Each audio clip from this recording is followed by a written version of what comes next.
마태복음 13강 1부에 이어서 마태복음 13강 2부를 시작하도록 하겠습니다. 마태복음 13강 2부는 예수님의 사역에 대한 논쟁으로 22절에서 50절까지의 내용입니다. 첫 번째로 22절에서 37절까지 예수님이 바리새인들과의 논쟁을 하시는데, 첫 번째로 22절에서 먼저 귀신 들린 자를 치유하시고, 두 번째로 23절에서 무리가 놀라 다윗의 아들이라고 하고, 세 번째 24절에서 바리새인들은 바알세불의 힘을 빌려서 한 것이라 라고 하고, 마지막 25절에서 29절은 예수님의 설명이 나옵니다. 하나님의 나라는 사탄을 결박해 사탄의 나라를 없애고 사탄의 나라에 갇힌 자들을 해방시키고 치유하는 것으로 나타나게 됩니다. 또 예수님이 6장에서 가르쳐 주신 주기도문의 내용처럼 예수님께서 땅에서 행하시는 일을 통해서 하늘에 있는 하나님의 뜻이 성취됩니다. 30절에서 예수님이 말씀하시는 것은 예수님과 사탄의 전쟁을 말하고 있습니다.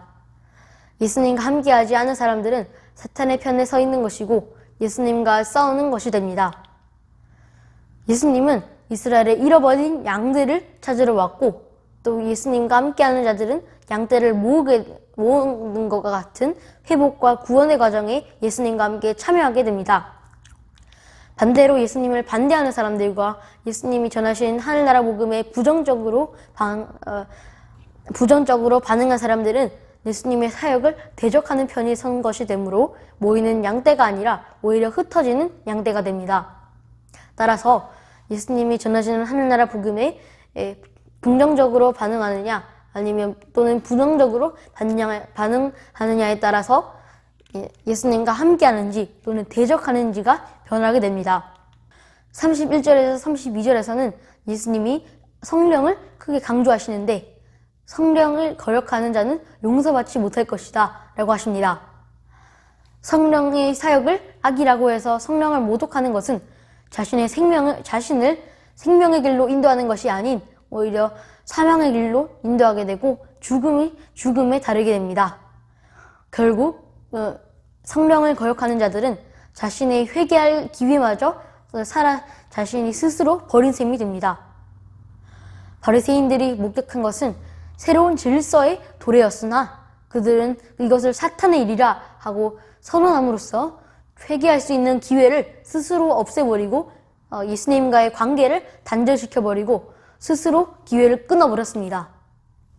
또 예수님은 성령을 거역하면 이 세상과 오는 세상에서도 사심을 얻지 못하리라 라고 하시는데, 이 말씀은 이 세상에서 예수님이 계실 때뿐만이 아니라 또 예수님이 죽으시고 또 부활하시고 승천하시고 또 제자들이 사역을 할 때도 바리새인들과 서기관들은 이 말씀을 받아들이지 못할 것이고 또 구원을 받지 못할 것이다 라는 말씀입니다.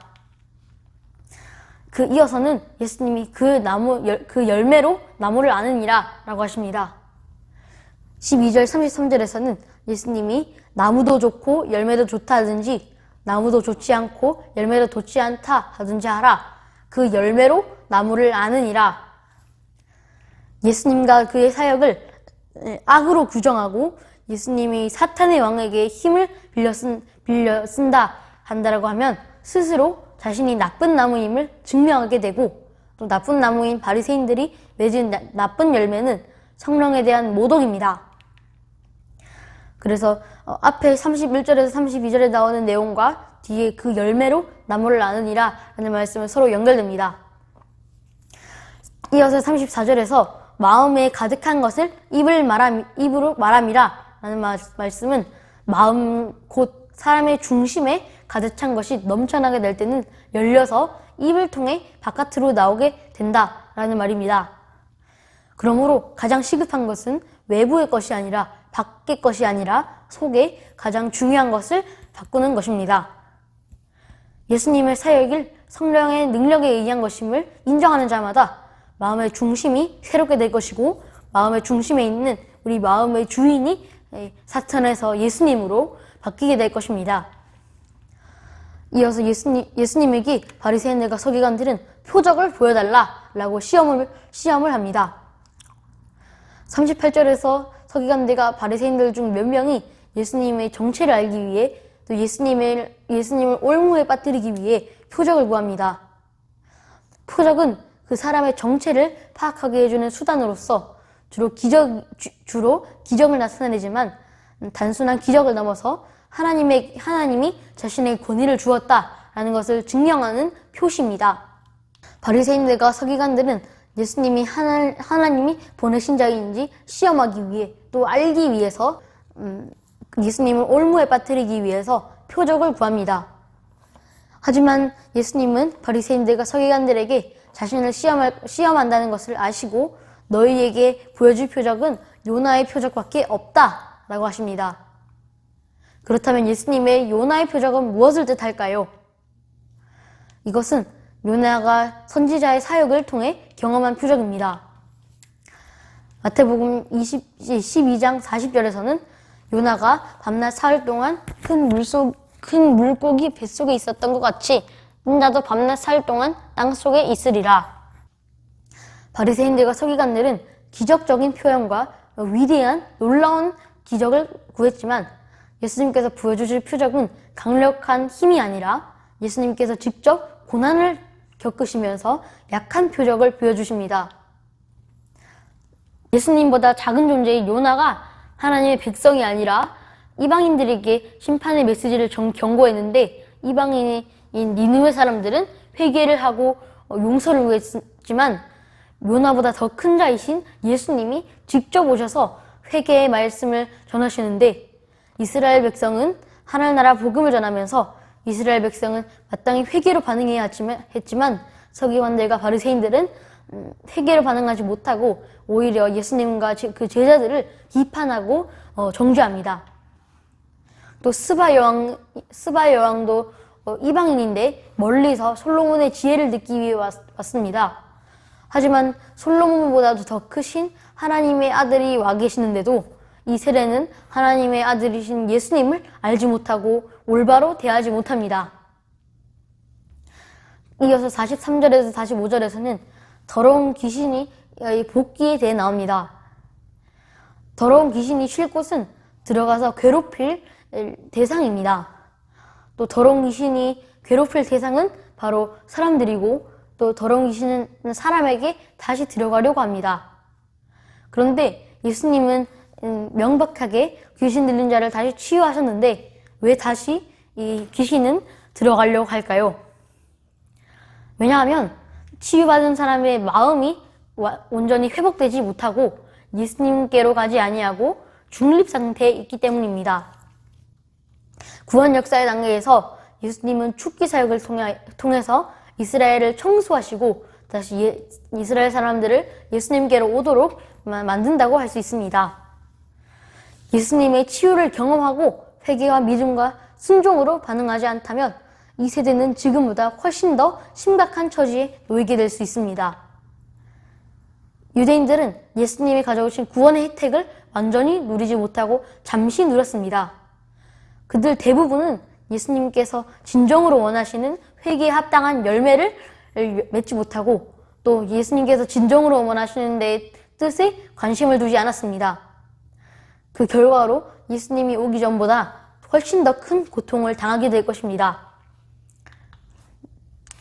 이어서 46절에서 50절은 마지막 부분인데 여기서는 제자 공동체에 대해 예수님이 말씀하십니다.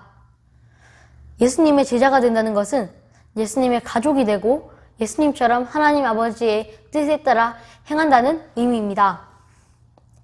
예수님의 가족이 되면 하나님 아버지의 보호 아래에 들어가 구원을 받고 구원의 혜택과 복을 시때때로도 날짜에 상관없이 안식일이라도 또 평일에도 받을 수 있습니다. 예수님이 하늘나라 복음을 전파하고 치유하실 때 예수님의 어머니와 형제들은 예수님을 데려가려 했습니다. 본문에는 나오지 않지만 마가복음 3장 21절에는 예수님의 육신의 가족들은 예수님을 미쳤다고 하며 매우 싫어했던 것을 알 수 있습니다. 한 사람이 예수님께 가족이 왔다 했는데 누가 내 어머니이며 내 동생들이냐 하십니다. 그리고 제자들을 가리키면서 하늘에 계신 아버지의 뜻대로 행하는 자들이 내 가족이다 라고 하십니다. 여기서 우리가 알 수 있는 것은 만약 우리가 제자들처럼 하나님의 뜻에 순종하면 우리가 예수님의 가족이 된다는 것입니다. 그래서 예수님은 제자들에게 하나님을 하늘 아버지라고 부르면서 제자들과의 가족 관계를 말하시고 또 제자들이 하나님의 자녀인 것을 강조하십니다. 마태복음 13강 2부가 끝났습니다. 마태복음 13강 2부에서는 우리는 사탄과 예수님 사이에 있는 중립 상태나 또는 사탄에게 있어서 안 되고 우리의 마음을 주인을 오직 예수님에게로 놔두고 우리의 주인을 예수님으로 인정하고 또 하나님의 말씀에 따라 살며 하나님 아버지의 뜻에 따라 살면서 구원을 받고 또